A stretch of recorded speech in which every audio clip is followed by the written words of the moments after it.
Big ব্যাশের কথা যদি বাদ দেন তাহলে দুনিয়ার সব ফ্রাঞ্চাইজি লিগে বাউন্ডারি ইন্টারন্যাশনাল বাউন্ডারির চেয়ে একটু ছোট করা হয়। এটা খুব স্বাভাবিক একটা প্র্যাকটিস। সেই প্র্যাকটিসটা ফলো করে আমাদের এবার বিপিএল এর শুরু থেকে বাউন্ডারি একটু ছোট করা হলো। সিলেটে সেই ছোট করার মাত্রাটা বেশ বেশি হয়ে গেছিল, এটা স্বীকার করতে কোনো আপত্তি নেই। পরে আবার ঢাকা সাইজেই আনা হয়েছিল। এই পুরো ব্যাপারটা নিয়ে আমাদের তীব্র একটা সমালোচনা তৈরি হলো। তামিম ইকবালের মতো দু একজন খেলোয়াড়ও ভয়েস রেজ করলেন যে বাউন্ডারি এত ছোট করাটা খুব খারাপ হচ্ছে, এটা করতে গিয়ে খেলোয়াড়দের ক্ষতি হচ্ছে, বোলাররা বিপাকে পড়তেছে, ব্যাটসম্যানরা ফলস কনফিডেন্সে যাচ্ছেন, এবং সমালোচকরা এক বাক্যে এবার যে রান উৎসব হচ্ছে এখানে ব্যাটসম্যানদের কৃতিত্ব খারিজ করে দিলেন। বললেন যে এটার পিছনে ব্যাটসম্যানদের কোনো কৃতিত্বই নাই, পুরো ব্যাপারটা বাউন্ডারি ছোট করার জন্য। তো সেই ব্যাপারটা আসলে কতটা প্রভাব ফেললো এটা বোঝার একটা দারুণ টাইম চলে আসছে। কারণ হচ্ছে চট্টগ্রামে বিপিএল কর্তৃপক্ষ সিদ্ধান্ত নিল যে পূর্ণাঙ্গ সাইজের একদম ইন্টারন্যাশনাল সাইজে বাউন্ডারি রাখা হবে। তো এই বাউন্ডারিতে আমাদের বিপিএল এর খেলোয়াড়রা যারা রান করতেছে, যারা প্রচুর চার ছক্কা মারতেছে, তারা এখানে কেমন করে এটা দিয়ে আসলে আমরা বুঝতে পারবো যে আমাদের ব্যাটসম্যানরা কি সত্যি সত্যি রান করতে পারতেছে, সত্যি সত্যি চার ছক্কা মারতে পারতেছে, নাকি সিলেট আর ঢাকায় ওটা আমাদের একটা ফলস ফিলিং ছিল। সেই ব্যাপারটা আজকে একটু কম্পেয়ার করে দেখব, এবং আমি আলোচনা করতে চাইবো যে আসলে আমাদের ব্যাটসম্যানদের কোনো উন্নতি এই সময় হয়েছে কিনা। দেখেন, শুরুতে বাউন্ডারির ব্যাপারে একটা জিনিস পরিষ্কার করি, আমি যেদিন রান উৎসব নিয়ে কন্টেন্ট করলাম তারপরে আমার কন্টেন্টের নিচেই অনেকে কমেন্ট করছেন যে এইখানে বাউন্ডারিটা অনেক ছোট করা হচ্ছে। অনেক মানে এমনভাবে তারা বলতেছিলেন যে বাউন্ডারিটা মনে হয় 30 গজে নামায় আনা হয়েছে, যেটা 70-75 গজ থাকে সেটা 30 গজে নামায় আনা হয়েছে। Not necessary. এইটা 2 মিটার 3 মিটার এরকম ছোট করা হয়েছিল। ঢাকায় কোনো কোনো অংশে বাউন্ডারি একদমই ছোট করা হয় নাই। আপনারা যেভাবে একেবারে ভাবতেছেন যে বাউন্ডারি একদম পিচ্ছি সিক্স সাইড বাউন্ডারির মতো করে ফেলা হয়েছে, ওরকম ছোট করা হয় নাই। হ্যাঁ, সিলেটের যেটা হয়েছে, সিলেটে প্রথম দিনে এটা মাত্রাতিরিক্ত হয়ে গেছিল, যেটা শুরুতেই বললাম। এবং ওই ম্যাচের পরেই তামিম একটু রিয়াক্ট করছিলেন, কারণ তামিম ওই ম্যাচটা খেলতে গিয়ে দেখছিলেন তামিম বোধহয় 48 বলে 82 এরকম কিছু একটা স্কোর করছিলেন। তো তামিম টের পাচ্ছিলেন যে তার হাফ হার্টেড শটগুলোও সিক্স হয়ে যাচ্ছে। ফলে তামিম এখানে রিয়াক্ট করারই কথা, আমি তামিমের কোনো দোষ দেখি না। কিন্তু ওই ম্যাচটাকে বাদ দিলে ওভারঅল ঢাকা এবং সিলেটে যে বাউন্ডারি ছোট করা হয়েছিল এটা বিভিন্ন অংশে 2 থেকে 3 মিটার, এর বেশি না। তো আমাদের যেটা হয়, যেটা আমাদের চোখে লাগছে, যে কারণে দর্শক টিভিতে দেখে খুব বেশি ছোট বোধ করছেন, সেটার আমি একটু ব্যাখ্যা দিই। আমাদের মিরপুর স্টেডিয়ামটা অনেক বড়। মিরপুর স্টেডিয়ামের যে ভেতরের মাঠ, এটা আসলে 90 গজেরও উপরে। ফলে যেটা হয়, যখন সাইডে যে ইন স্টেডিয়াম বিজ্ঞাপনগুলো বসানো হয় বাউন্ডারি রোপের কাছে, মাঠটারে এমনিতেই মনে হয় যে বেশি ছোট করে ফেলেছে। অ্যাকচুয়ালি কিন্তু মাঠ অত ছোট করা হয় না। আপনারা একটু ইন্টারন্যাশনালে খেয়াল করে দেখবেন, ইন্টারন্যাশনালেও কিন্তু মাঠ ছোট করতে হয়, কারণ আমাদের মূল মাঠটা অনেক বড়।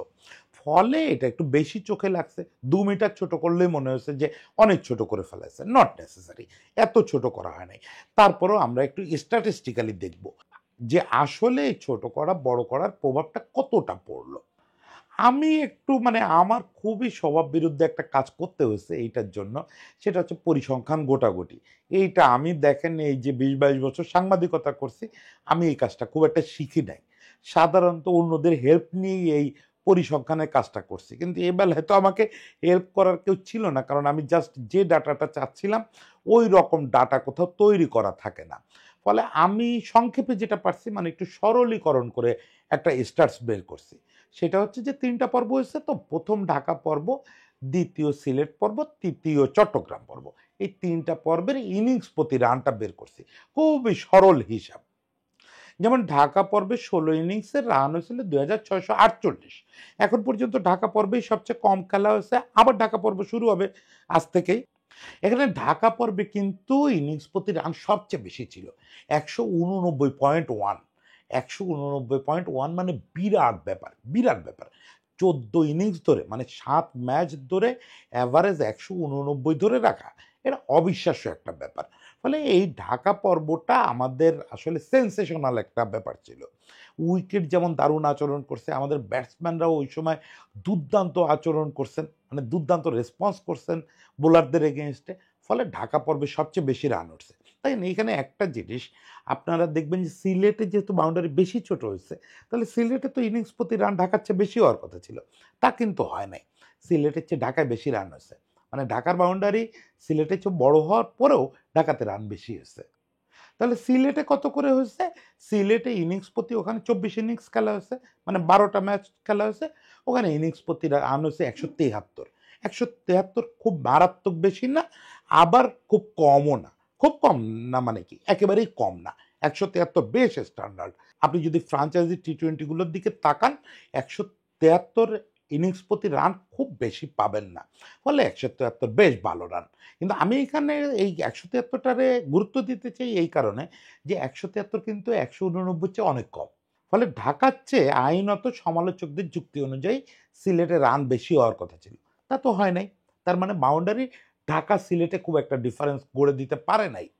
এরপরে আমরা চট্টগ্রাম পর্বে যাই। চট্টগ্রাম পর্বেও 12টা ম্যাচ হচ্ছে, ওখানে 24টা ইনিংস হচ্ছে। চট্টগ্রাম পর্বে পার ইনিংস রান হচ্ছে 154 করে। হ্যাঁ, চট্টগ্রাম পর্বকে আপনি যদি ঢাকা পর্বের সঙ্গে তুলনা করেন, ঢাকা পর্বে যেখানে 189 করে রান হচ্ছে, চট্টগ্রাম পর্বে রান হচ্ছে 154 করে, মানে বেশ ফল করছে। মানে ইনিংস প্রতি রান 40-এর মতো কমে গেছে। এখন কথা হচ্ছে যে এই কমে যাওয়াটা কি খুব অস্বাভাবিক কিনা? না, এই কমে যাওয়াটা অস্বাভাবিক না। আমি যদি আপনাদের এই স্ট্যাটিস্টিক্সটা আর একটু ডিপ অ্যানালাইসিস করে দেখাতে পারতাম, তাহলে আপনারা বুঝতে পারতেন যে অ্যাকচুয়ালি এই কমে যাওয়াটা অস্বাভাবিক না। কারণ এখানে আপনার দেখতে হবে যে কয়েকটা ইনিংস 100 বা 100 নিচে বিভিন্ন দল অল আউট হয়ে গেছে। 80 রানেও একটা দল অল আউট হয়েছে এই চট্টগ্রামে। ফলে যেটা হচ্ছে অ্যাভারেজ ইনিংস প্রতি রানটা অনেক ফল করে গেছে, কারণ ওটাকেও তো আমাদের বিবেচনায় নিতে হয়েছে। এইসব ক্ষেত্রে স্ট্যান্ডার্ড যেটা, দুটো জিনিস বিবেচনা করতে হয়। এক হচ্ছে নেট রান রেট কেমন ছিল, তখন উইকেট, ওভার এগুলো বিবেচনায় আসে, তাহলে আসলে পারফেক্ট চিত্রটা পাওয়া যায়। নেট রান রেট ভাই আমার পক্ষে এই সফটওয়্যার ছাড়া আমার পক্ষে হিসাব করা কোনোভাবেই সম্ভব ছিল না। ফলে এখানে যদি আমরা 3 পর্বের আলাদা আলাদা নেট রান রেট পাইতাম, তাহলে আমরা দেখতাম যে অ্যাকচুয়ালি 3 পর্বের রান হয়েছে খুব কাছাকাছি রেটে, খুব কাছাকাছি রেটে। সেটা আমি ইনিংসগুলোতে চোখ বুলাইতে গিয়ে বুঝতেছিলাম যে অ্যাকচুয়ালি খুব কাছাকাছি রেটে রান হয়েছে। আরেকটা জিনিস করা যেত, সেটা হচ্ছে ওভার প্রতি রান। ওভার প্রতি রান বের করাটা খুব পরিশ্রম সাধ্য ছিল। ফলে আমি এটুকু জানি যে ঢাকা সিলেট এ পর্যন্ত ওভার প্রতি রান ছিল 9 দশমিক সামথিং, যেটা আসলে বিশ্বের সর্বোচ্চর কাছাকাছি ছিল। এখানে সেটা 8-এর কাছাকাছি নেমে আসছে এই চট্টগ্রাম পর্বে। ফলে আমরা বুঝতে পারতেছি তো 8 good enough, 8 good enough average over প্রতি স্কোর। এটা নিয়ে মোটেও হতাশার বগার কিছু নেই যে সীমানা বড় করায় আমাদের রান কমে গেছে, খুব একটা কমে নেই, সামান্য তো কমবেই। এখন এইটুকু যদি না কমে, 3 মিটার বাউন্ডারি কমে যাচ্ছে, তাহলে কিছু চার তো ঠেকে যাবে, যেটা লাস্ট মোমেন্টে ঠেকায় দেওয়া হবে, যেটা আসলে 3 মিটার কম থাকলে ঠেকানো যেত না। কিছু ছক্কা ক্যাচে পরিণত হবে, এটা হবে, খুবই স্বাভাবিক। কিন্তু সেইটা যদি ড্রাস্টিক হারে হতো, দেখা যেত যে 170-এর এগেনস্টে এটা 130-এ নেমে গেছে, তখন আমরা দুশ্চিন্তা করতাম। 170-এর এগেনস্টে নামছে 154-তে। এবং সেই জায়গায় আপনাকে বাড়তি দুটো ইনফরমেশন দেয়, এই চট্টগ্রাম পর্বে কিন্তু 6টা ইনিংসে 190-এর উপরে রান হয়েছে। একই ম্যাচে 2 ইনিংসে 200+ রান হয়েছে, মানে 411 রান হয়েছে এক ম্যাচে। ওটা এবার বিপিএল-এর এক ম্যাচে সর্বোচ্চ রান। আমি জানি না মোট বিপিএল-এর হিস্ট্রিতে এক ম্যাচে সর্বোচ্চ রানের রেকর্ড কত, তবে এটা তার খুব কাছাকাছি থাকবে। এই 400-র উপরে রান তো আমাদের বিপিএলে খুব একটা দেখা যায় না। তো 400-র উপরে রান একটা ম্যাচে 2 ইনিংসে হয়েছে, যে ভেন্যুতে, এই ভেন্যুর সীমানা খেলায় প্রভাব ফেলছে, এটা আর যাই হোক যুক্তিতে টেকে না। ফলে আমরা বলতে পারি যে আমাদের ব্যাটসম্যানরা অ্যাকচুয়ালি রান করতেছে। সীমানার সাইজ কি, ওয়েদার কেমন, বোলার কেমন, এগুলো খুব একটা বিবেচনা আসতেছে না। অনেকে অবশ্য আরেকটা কুযুক্তি দেওয়ার চেষ্টা করতেছেন যে বোলাররা খুব খারাপ করতেছে। আচ্ছা দেখেন, এবার আমাদের তাসকিন অলরেডি 22 উইকেট পেয়ে গেছে। তাসকিন আছে হচ্ছে সাকিবের রেকর্ড ভাঙার অপেক্ষায়, যে সে এক সিজনে সর্বোচ্চ উইকেট শিকার করবে।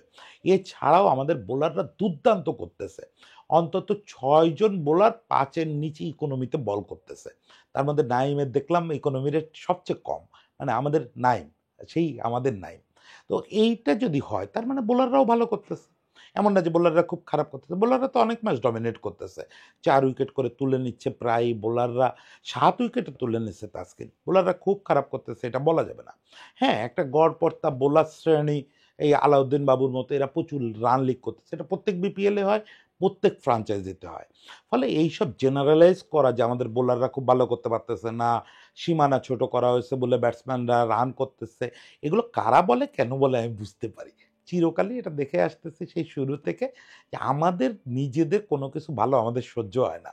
এটা আমাদের বাঙালির একটা চিরায়ত ব্যাপার। আমাদের সাকিব যখন অলরাউন্ডারদের র্যাঙ্কিংয়ে ১ নম্বরে যায়, শুরুর দিকে এরকম প্রচুর কথা শুনছি যে ভাগ্যিস এখন অমুক খেলে না, তমুক খেলে না, সোবার্স খেলে না, কপিল দেব খেলে না। অথচ এই লোকরা মাথায় রাখে না যে সর্বকালের সেরা অলরাউন্ডার জ্যাক ক্যালিসের সঙ্গে ফাইট করতে হয়েছে সাকিব আল হাসানকে। আমি এই জ্যাক ক্যালিসের ইন্টারভিউও করছি সাকিবের প্রসঙ্গে। জ্যাক ক্যালিস নিঃসন্দেহে বলছে যে সাকিব সর্বকালের সেরাদের একজন। সেখানে আমরা বাংলাদেশে বসে স্বীকার করতে চাই না যে আমাদের একজন খেলোয়াড় সর্বকালের সেরা অলরাউন্ডারদের তালিকায় চলে গেছে। অন্যরা মন্দ বলবে কি?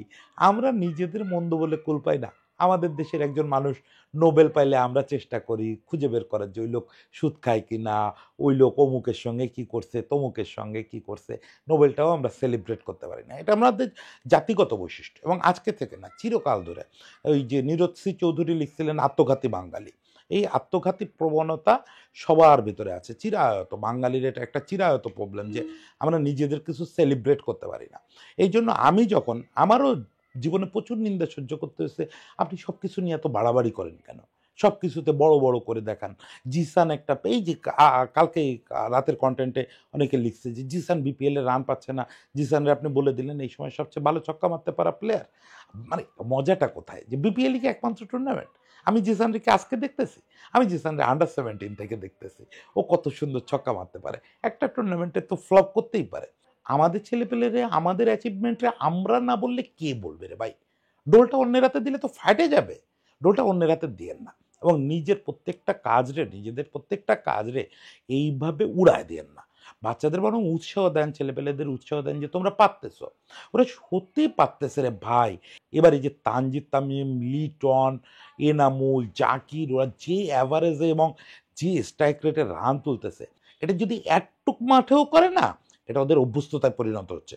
দুদিন পরে আপনি গিয়ে মেলবোর্নে নামায় দেন, ও 5টা ছক্কা মারছে মিরপুরে, অন্তত 2টো ছক্কা মারতে পারবে। কারণ ওর কনফিডেন্সটা তৈরি হয়েছে যে আমি ছক্কা মারতে পারি, আমি ছক্কা মেরে গ্যালারিতে পাঠাতে পারি। আচ্ছা, যে ছেলেটা বলটা গ্যালারিতে পাঠাচ্ছে ওর জন্য তো বাউন্ডারি ছোট বড় কোনো ম্যাটার করে না। ওই বাউন্ডারিটারে অন্তত সেলিব্রেট করে। আমি তো দেখতেছি প্রচুর বল গ্যালারিতে যাচ্ছে বা প্রচুর বল একদম ফেন্সিংয়ে গিয়ে বাড়ি খাচ্ছে। ওখানে বাউন্ডারির সঙ্গে সম্পর্ক কি? ওটাকে সেলিব্রেট করেন।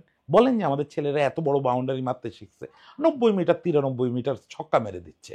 আমি যদি সেই স্টার্স নিয়ে বসতে পারতাম, আজকে খুব আফসোস হচ্ছিল যে আমার বোধহয় একটা অ্যানালিস্টের সাপোর্ট পেলে খুব ভালো হতো, যে কতগুলো আমাদের 80 মিটারের উপরে ছক্কা হয়েছে। হয়েছে তো প্রচুর। আমি যখনই খেলা দেখি দেখি আজকাল, মানে এটা অনেক দিন ধরে দেখি যে ওই যে ইয়েতে দেখায়, এরকম করে দেখায় যে কত মিটার ছক্কা হলো। প্রচুর 80 মিটারের উপরে ছক্কা দেখলাম, 70 মিটারের উপরে ছক্কা দেখলাম। তো সেগুলো নিয়ে সেলিব্রেট করেন। এখন কথা হচ্ছে যে আমাদের ব্যাটসম্যানরা এই যে পারতেছে, এটা আমি কিন্তু বাউন্ডারি ছোট করার পক্ষে ছিলাম শুরু থেকে। কারণ ওই যে আগের কন্টেন্টে আমি বলছি যে এটা ওই অভ্যস্ততাটা তৈরি করবে, ওই কনফিডেন্স তৈরি করবে। কারণ আমরা উইকেটের মান চেঞ্জ করেও এর আগে দেখছি যে উইকেট ভালো করার পরেও আমাদের ব্যাটসম্যানরা সাহসের অভাবে ছক্কা মারতে পারে না। এবং আপনারা যারা রেগুলার ক্রিকেট ফলো করেন তারা দেখছেন যে আমরা একদম ফ্ল্যাট উইকেটে বাজে বোলারের ফুল টস বল বা হাফ ভলি বলও ঠিকমতো ক্লিয়ার করতে পারি না। এইটা তো প্রবলেমটা আপনারা দেখছেন বিভিন্ন সময় টি-20তে, আপনারাই ফিল করছেন যে এই বলটা ঠিকমতো কানেক্ট করতে পারলে তো ছক্কা হয়ে যেত। আপনারা ফিল করেন না, রাগ হন না, সে সময় তো গালি দেন। কিন্তু এটা কেন হয় সেটা ফিল করেন। কারণ হচ্ছে ওদের ওই সাহসটা নেই। ওরা ভাবে যদি ক্যাচ হয়ে যায়, ওরা ভাবে যদি মন্দ বলে কোচ। মানে এই যে যদি, এই যদিটারে কাটানোর জন্য কিছু একটা করা দরকার ছিল। মানে ওদের ভেতরে সাহসটা ইনজেক্ট করা। আমি বারবার বলি, নেটে ওরে স্কিল শেখায় কোচ কোনোদিন সাহস বানাইতে পারবে না, কোনোদিন ওরে দিয়ে পারফর্ম করাইতে পারবে না। ওটা শুধু স্কিল সেট হয়েই থেকে যাবে সারা জীবন। আপনার যদি সাহস তৈরি করতে হয়, ম্যাচ সিচুয়েশনে করতে হবে। আপনি বিপিএলের একটা প্র্যাকটিস টুর্নামেন্ট হিসেবে ভাবেন না, যেখানে ধাপে ধাপে খেলোয়াড়দেরকে ছোট বাউন্ডারি থেকে বড় বাউন্ডারিতে নেওয়া হলো যে তাদের কনফিডেন্স বিল্ড করার জন্য। দেখা হলো যে তারা সত্যিই ছক্কা মারার সাহসটা অ্যাচিভ করছে কিনা। করছে। তানজিদ তামিম চিটাগাঙে কত বড় বড় ছক্কা মারছে। মানে ওর সাহসটা ফিরে আসছে যে আমি যে কোনো জায়গায় ছক্কা মারতে পারি, আমি মারলে ওটা ক্লিয়ার হবেই এবং হয়েছেই তাই। নাহিদ রানার মতো ফাস্ট বোলাররে এরা আগে বেড়ে এসে ছক্কা মারতেছে। কি পরিমাণে বাড়ছে, কলিজাটা কত বড় হয়েছে এইসব বাচ্চাদের, চিন্তা করেন। এই যে আমার তো কথা বলতে গেলে আসলে বেশি বলা হয়ে যায়। আমরা সবসময় আমরা যারা একটু বৃদ্ধ শ্রেণীর বলি আমাদের সময় অমুক ছিল, আমাদের সময় তমুক ছিল। আমাদের সময়ের একটা ব্যাটসম্যান আপনি দেখাইতে পারেন যে নাহিদ রানার মতো ১৫০ একটা বোলাররে মেরে ক্লিয়ার করে ফেন্সিংয়ের ওপাশে পাঠায় দিবে, গ্যালারিতে পাঠায় দিবে? কেউ ছিল না, কেউ ছিল না। অনেকে অনেক রকম দাবি করবে। আপনাদের সামনে এসে অনেক, অনেক রকমের দাবি করবে। আপনাদের তরুণ পাবে, যেহেতু ওই সময়ের কোনো ভিডিও-টিডিও নাই, বলবে যে অমুক, অমুক করতো, অমুক তমুক করতো। কিচ্ছু না, কিচ্ছু না রে ভাই। এই জেনারেশন বেস্ট এবং এরপরের জেনারেশন যারা আসবে তারা আরও বেস্ট। তারপরের জেনারেশন যারা আসবে আরও বেস্ট। সবসময় নেক্সট জেনারেশন বেস্ট হয়। এটা মাথায় রাখবেন। আপনারা যারা শুনতেছেন আমি বিশ্বাস করি বেশিরভাগই এই জেনারেশন। মাথায় রাখবেন আপনারা আমাদের চেয়ে আগায় আছেন। আগায় আছেন বলেই আপনারা অনেক কিছু চেঞ্জ করে দিচ্ছেন। ক্রিকেটেও একই ব্যাপার। এই জেনারেশন ছক্কা মারতে শিখে গেছে। আজকে আলাউদ্দিন বাবুরে মারতেছে, কালকে নাহিদ রানারে মারতেছে, পরশুদিন গিয়ে প্যাট কামিন্সরে মেরে দিবে। এইটাই হচ্ছে পয়েন্ট এবং এই জিনিসটারে সেলিব্রেট করেন। এই জিনিসটারে নিয়ে হইচই করেন যে ওরা পারতেছে। ওদের এই সাহসটা দেন। যত সেলিব্রেট করবেন ওরা তত সাহসী হবে। তখন আলাউদ্দিন বাবু, নাহিদ রানা হয়ে প্যাট কামিন্সরে মেরে দিবে। আমরা ওই প্যাট কামিন্সরে মারার অপেক্ষায় থাকলাম এবং এই যারা ব্যাটে বিস্ফোরণ ঘটাচ্ছে এদের সবাইরে স্যালুট। পিচ্ছি পিচ্ছি পোলাপান সব, এর ভিতরে বিজয় ছাড়া সব তো বাচ্চা। এই তানজিদ তামিম, তারপরে জাকের, মানে যারা খেলতেছে ভাল লাগতেছে। যে সাব্বির খুব ভালো করতেছে, যখনই যে কয়টা ম্যাচ পাইলো সাব্বির সুযোগ পাইলেই যে কয়টা বল খেলতেছে দুর্দান্ত, খুব ভালো লাগতেছে ব্যাটসম্যানদের নিয়ে। যাই হোক, ব্যাটসম্যানদের এত গুণগান করলাম বলে আমার ছোট ভাই বোলাররা মন খারাপ করতে পারে। নেক্সট ডেতে তাহলে বোলারদের নিয়ে একটা হয়ে যাবে। সবাই ভালো থাকেন, সবার জন্য শুভেচ্ছা।